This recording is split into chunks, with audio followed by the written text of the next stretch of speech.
ផ្ទុះការចាប់អារម្មណ៍ទៀតហើយបងប្អូនផ្ទុះការចាប់អារម្មណ៍ទៀតហើយបាននៅពេលដែលបញ្ជូនមកក្រុមអក្រិតជននិងទាន់ដិតមេខ្លោងជួញដូរគ្រឿងញៀនដ៏ធំនោះបាទចំនួន11នាក់ហ្នឹងទៅកាន់តុលាការអ្វីដែលមហាជនចាប់អារម្មណ៍នោះគឺរូបភាពមួយសន្លឹកបាទរូបភាពមួយសន្លឹករបស់ក្រុមអក្រិតជនក៏ដូចជាបាទជនសង្ស័យម្នាក់បាទគាត់បានធ្វើមុខមាត់បាទដាក់នៅក្នុងកាមេរ៉ានៅពេលដែលក្រុមសារព័ត៌មាន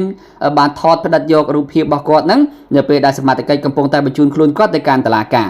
បាទរូបភាពនេះគឺមើលទៅគាត់ដូចអត់មានការភ័យខ្លាចញញើតច្បាប់បន្តិចណាឡើយទេបាទតុលាការដឹងថាចោទគាត់មួយជីវិតឬក៏ទោសប្រហែលឆ្នាំទេនៅក្នុងការមកប្លន់យកអ្នកទោសបាទតន់ដិតមេគ្រឿងញៀននេះមើលទៅមុខគាត់ក៏ធ្វើមុខច្បូនមុខអីកាយវិការមុខគាត់ដាក់កាមេរ៉ាដាក់នៅមុខកាមេរ៉ាហ្នឹងបងប្អូនមើលឲ្យមានអារម្មណ៍ថាអស់សំណើចហើយខ្ញុំមើលទៅដូចជាចង់សើចគាត់ដែរបាទគាត់ដូចជាអត់មានអារម្មណ៍ថាភ័យព្រួយអីទេបាទដូចលេងសើចមើលទៅទឹកមុខគាត់បងប្អូនបាទគឺថាមានអារម្មណ៍ថាសប្បាយបាទគឺអត់មានទុកព្រួយអីទាំងអស់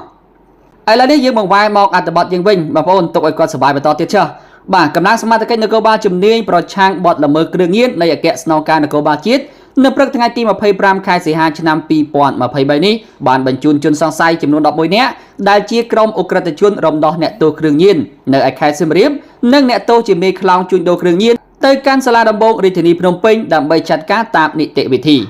សូមជម្រាបថាមេខ្លោងអ្នកទោសគ្រឿងញៀនដែលត្រូវខមមិនកំភ្លើងមានអង្គការចាត់តាំងច្បាស់លាស់សម្រាប់ចូលរំដោះខ្លួននៅគ្លីនិកថ្មីនៅឯក្រុងសៀមរាបខេត្តសៀមរាបកាលពីថ្ងៃទី17ខែសីហាឆ្នាំ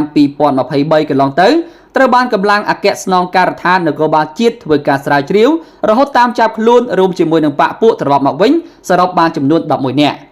ឯកឧត្តមនាយឧត្តមសេនីយ៍ម៉ាក់ជីតូអគ្គស្នងការរងនគរបាលជាតិបានថ្លែងក្នុងសន្និសីទសារព័ត៌មាននាថ្ងៃទី23ខែសីហាឆ្នាំ2023ដោយបានបញ្ជាក់ឲ្យដឹងថាមេខ្លោងអ ுக ្រិតជនជាតិចិនដែលចាប់ខ្លួនបានត្រឡប់មកវិញនេះមានឈ្មោះថាចាន់ឈីនហានមុនពេលប្លន់រំដោះត្រូវបានតុលាការខេត្តសៀមរាបផ្ដន្ទាទោសដាក់ពន្ធនាគាររយៈពេលជាង50ឆ្នាំពីបទជួញដូរគ្រឿងញៀនក្រុមអ ுக ្រិតជនទាំងអស់នេះមានចម្រុះជាតិសាសន៍ក្នុងនោះមានជនជាតិចិនតៃវ៉ាន់ខ្មែរអាមេរិកនិងទូគីផងដែរឯកឧត្តមនាយឧត្តមសេនីយ៍ម៉ាក់ជីតូបញ្ជាក់ថាទម្រាំធ្វើសកម្មភាពរំដោះអ្នកទោសនេះក្រុមអ ுக ្រិតជនដែលមានអង្គការចាត់តាំងច្បាស់លាស់នេះបានរៀបចំផែនការត្រៀមធ្វើសកម្មភាពរយៈពេល2ខែមកហើយពលគឺរៀបចំផែនការតាំងពីនៅសហរដ្ឋអាមេរិកម្ល៉េះហើយពួកគេបានធ្វើដំណើរមកដល់ប្រទេសកម្ពុជាដើម្បីពិនិត្យទីតាំងភូមិសាស្ត្ររយៈពេលកន្លះខែទៀតផង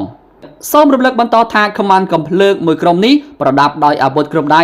និងមានតកណុងបានសម្រុកចូលរំដោះអ្នកទោសជនជាតិចិនម្នាក់ដែលមន្ត្រីពន្ធនាគារបញ្ជូនទៅពេទ្យថ្មិចមួយកន្លែងហេតុការណ៍នេះបង្កឲ្យមានការភ្ញាក់ផ្អើលនៅព្រឹកថ្ងៃទី17ខែសីហាឆ្នាំ2023នេះនៅចំណុចគ្លីនិកពេទ្យថ្មិញជុំចិន្តាស្ថិតក្នុងភូមិតាថុលសង្កាត់ថ្វាយដង្គមក្រុងសៀមរាបខេត្តសៀមរាបសេចក្តីរាយការណ៍បានបន្តឲ្យដឹងថានៅថ្ងៃកើតហេតុមន្ត្រីពន្ធនាគារចំនួន4នាក់បានបញ្ជូនពិរុទ្ធជនជាតិចិនខាងលើទៅគ្លីនិកថ្មិញលុះពេលកំពុងតែអង្គុយចាំពេទ្យធ្វើថ្មិញស្រាប់តែមានជនមិនស្គាល់មុខមានពាក់ស្រោមមុខស្រោមដៃនិងប្រដាប់ដោយអាវុធដែលមានតកណុងបានភ្ជង់ទៅកាន់មន្ត្រីពន្ធនាគារហើយជនសង្ស័យក៏ចូលទៅរំដោះអ្នកទោសចេញទៅបាត់ពេលធ្វើសកម្មភាពនោះក្រុមខ្មាន់កំភ្លើងបានយកខ្សែរូតចងដៃមន្ត្រីពន្ធនាគារចំនួន4នាក់ថែមទៀតក្រោយរំដោះក្រុមខ្មាន់កំភ្លើងបានឡើងជិះរថយន្តមួយគ្រឿងម៉ាកលុចស៊ីស330ពណ៌ផ្សែងបារីពាក់ស្លាកលេខភ្នំពេញ 2AA 43និង15រត់គេចខ្លួនបាត់ស្រមោលរំលងបានប៉ុន្មានម៉ោងក្រោយរថយន្តដែលជិះធ្វើសកម្មភាពនោះត្រូវបានគេប្រទះឃើញយកទៅប្លង់ចោលក្នុងនោះសមត្ថកិច្ចជំនាញប្រទះឃើញកំភ្លើងខ្លីចំនួន5ដើមនិងសម្ភារៈមួយចំនួនទៀតផងពិរុទ្ធជនដែលជាមេខ្លោងត្រូវបានរំដោះទៅនោះមានឈ្មោះថាចាន់ឈីនហានអាយុ45ឆ្នាំជាជនជាតិចិនតៃវ៉ាន់ជាប់ទោសពាក់ព័ន្ធករណីគ្រឿងញៀនដែលចំនួនទោស52ឆ្នាំ